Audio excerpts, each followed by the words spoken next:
Sebelum tu saya dah biasa sebut puteri, tak apa lah, jangan salah lah.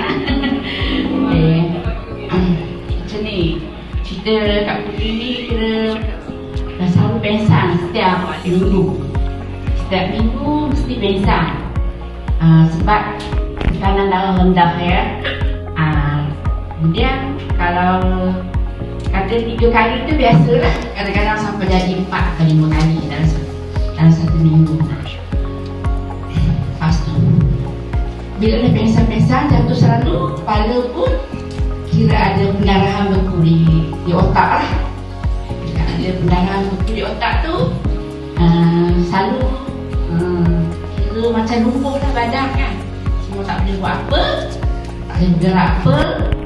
Last kita pergi bedah lah kan, bedah otak ni. Kemudian dia orang ambil otak yang dalam beku tu, dia orang cuci dan dia orang semula lah, sambung semula lah.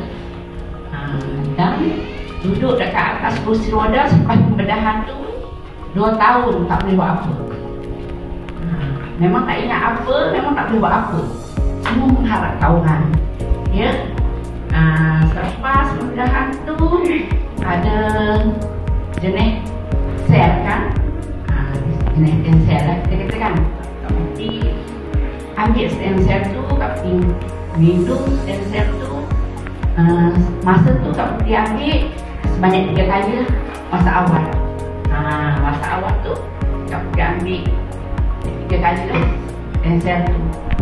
Yang produk, bukan produk ni lagi lah, produk ni baru lagi kan. Kemudian ambil Kak Puteri sihat sedikit demi sedikit, sihat. Tengah-tengah makan, produk tu habis, kira tak ada lah kan. Dan produk tu tak ada, Kak Puteri jadi macam yang orang kata termenung balik lah kan. Sebab otak kan, sebab otak termenung balik.